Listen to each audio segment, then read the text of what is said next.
Hi, folks! The Filipina P here, and it's time for another Mailbag Friday, where we answer questions from all over the planet. Today, we got a man who's ambushed and taken advantage of, a guy who dared me to post his email, and a man who's faced with the ultimate decision. This is one of the best mailbags ever, so grab some popcorn and join me right here in just 10 seconds.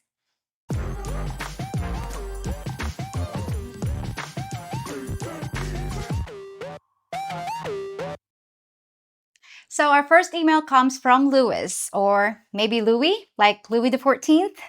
I never know how to pronounce that name just by looking at it, so I apologize in advance if I got it wrong. Anyway, Louis is from Canada, and it sounds like he's not very happy.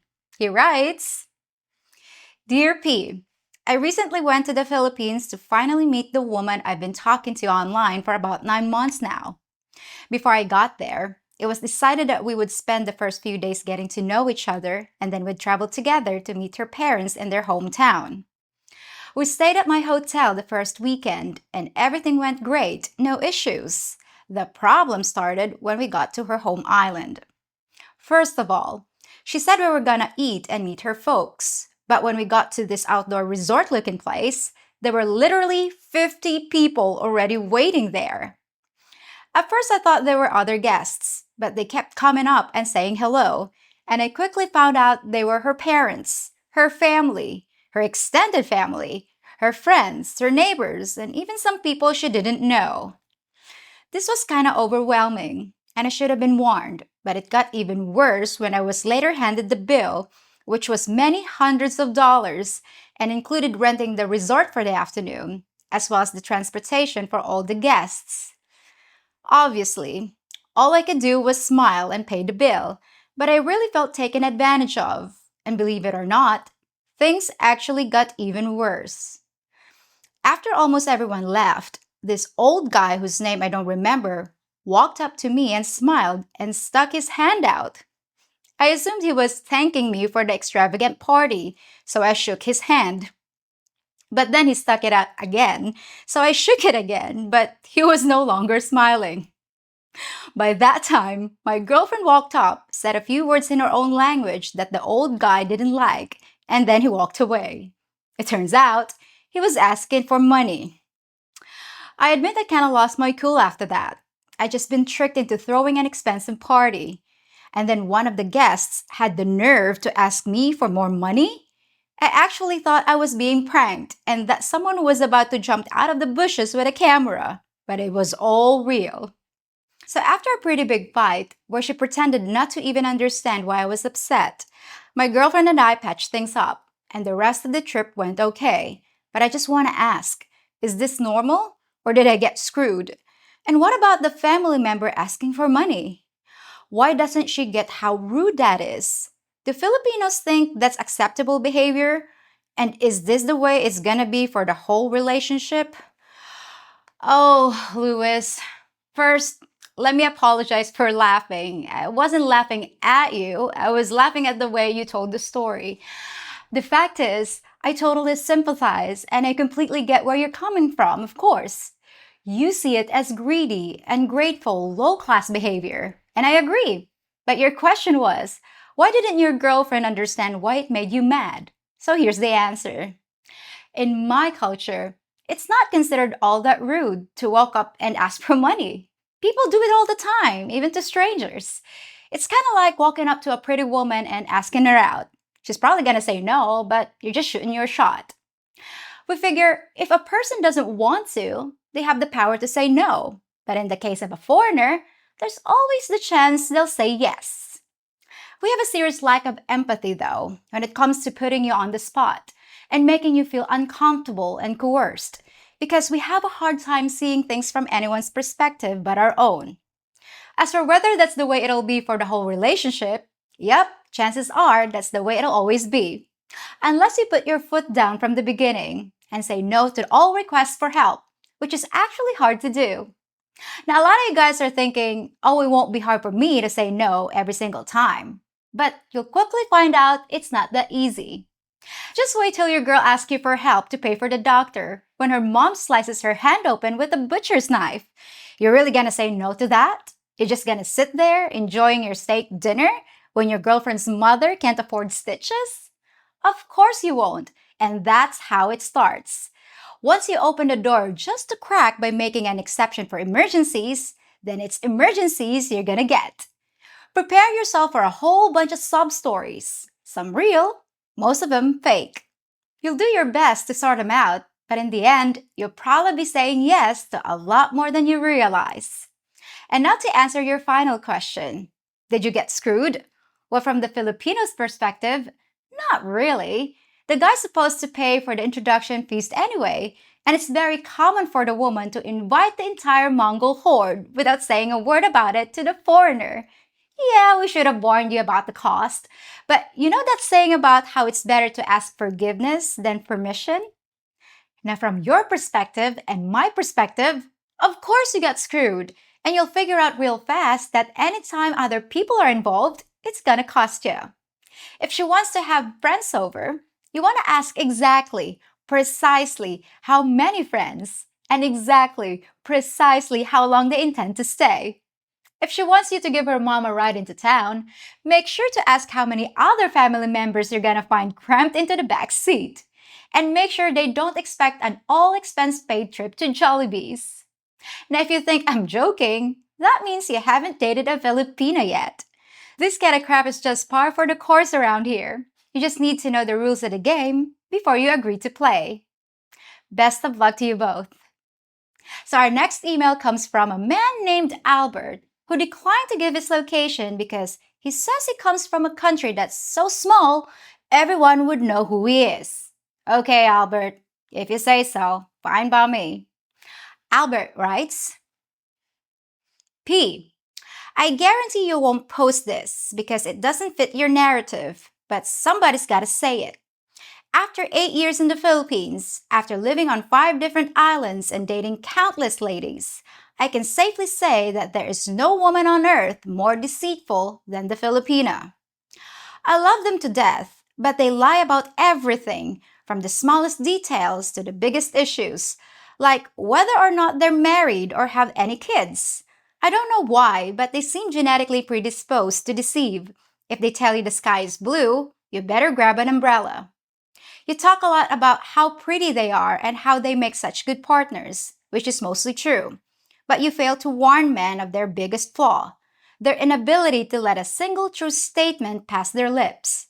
They lie without remorse, then get angry if you call them out on their blatant dishonesty. Again, I don't expect you to respond because it tarnishes your reputation, but I dare you to do something very un-Filipina and tell everyone the truth. Sincerely, Albert. Wow, Albert, you really aren't familiar with my videos, are you? I'm one of the very first Filipina channels to tell the whole truth about the Philippines, the good and the bad. Before me, they only covered the positive stuff, and I took a lot of heat for exposing all the problems with our culture. If you think I have some kind of rosy narrative, you haven't got a clue. But I love it when people say, why don't you ever talk about this subject or that subject, huh? And then I send them the link to the exact video they claim I never made, like in this case. My second video of all time was about how Filipinos had problems telling the truth, and then I made another one that not only talked about the lying, but explained exactly why we do it. In total, I've done 5 videos on the subject, so if you're gonna accuse me of something, at least do your homework first, okay? But you did get one thing right. Filipinos do make really good partners. So our final email of the day comes from someone calling himself Torn in Toledo, who writes, Hi there, P. I have a situation I need your advice on since you're unbiased and I trust your opinion, and I have been following your videos for quite some time.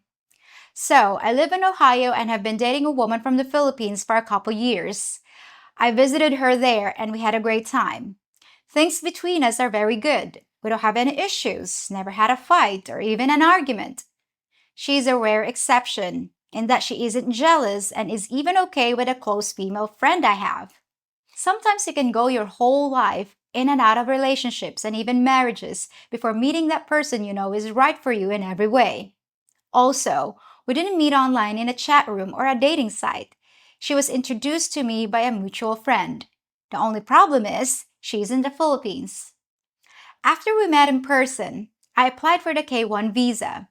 It has been our plan all this time to have her come over to the US and we would get married. But we hit some roadblocks with the US Embassy. And without going into too much detail, it doesn't look like she will get approved. Our fallback is that I would move to the Philippines. I'm not worried about our life over there. She owns and operates a successful business, and I would be co managing it. The only problem is, my mother is not happy about the idea. To give a little bit of backstory, she is elderly and is celebrating her 80th birthday this year. She made the decision to move to my state in order to be closer, so we could visit each other more. She already has a buyer for the house she lives in now, and even has a closing date. She also has an apartment lined up for when she moves to my state. I broke the news to my mom today about the idea of my moving to the Philippines to marry my girlfriend, and to say she freaked out would be an understatement. She says I'm choosing a woman I barely know over her, that I'm turning my back on her, and that she rearranged her life for me. I feel horrible about the whole thing. I don't want to lose my mom, but I also don't want to give up on my relationship.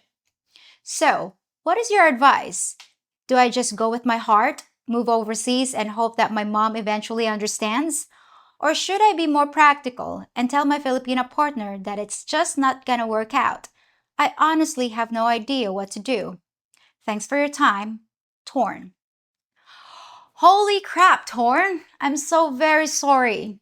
This is one of those situations where there's just no right answer. It's like a selfish choice, and no matter what you do, you're gonna have regrets. Now, you might be amazed by the number of emails I get about this subject. A man that doesn't want to leave his children, or a guy who's caring for a family member. So you're certainly not alone. But in this case, I don't see a clear answer. I don't know what it's like inside your head, so I can only ask you a lot of questions.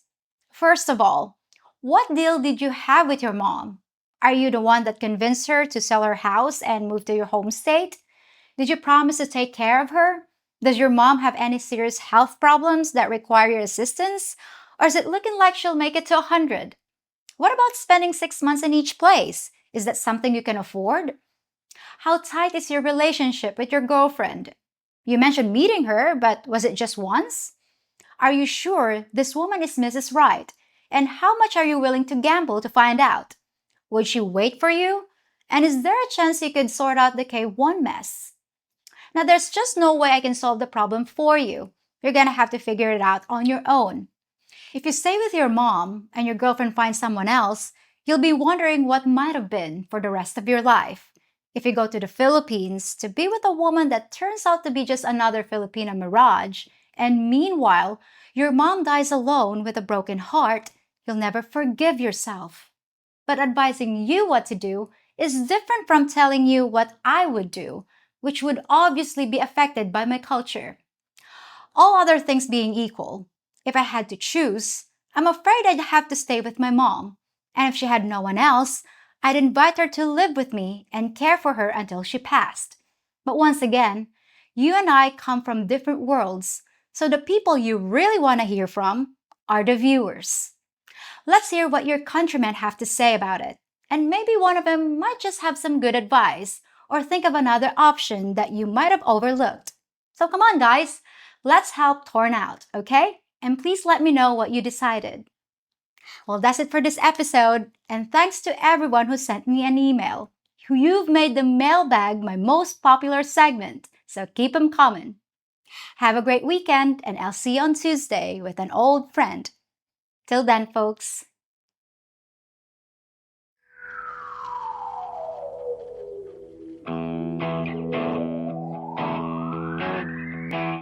You know how cute I always thought you were.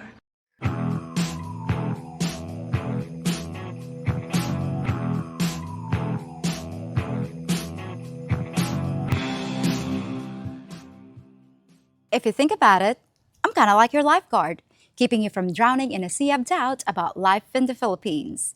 I won't let you dive right into the deep end without learning about our culture and customs. You can always count on me to take care of all the little details along the way. Wait, what is that in the pool? All right, everyone, out of the pool, out of the pool!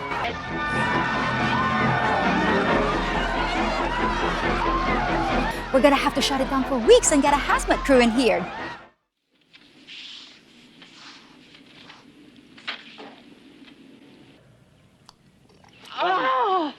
That's so disgusting. Which one of you subscribers did that?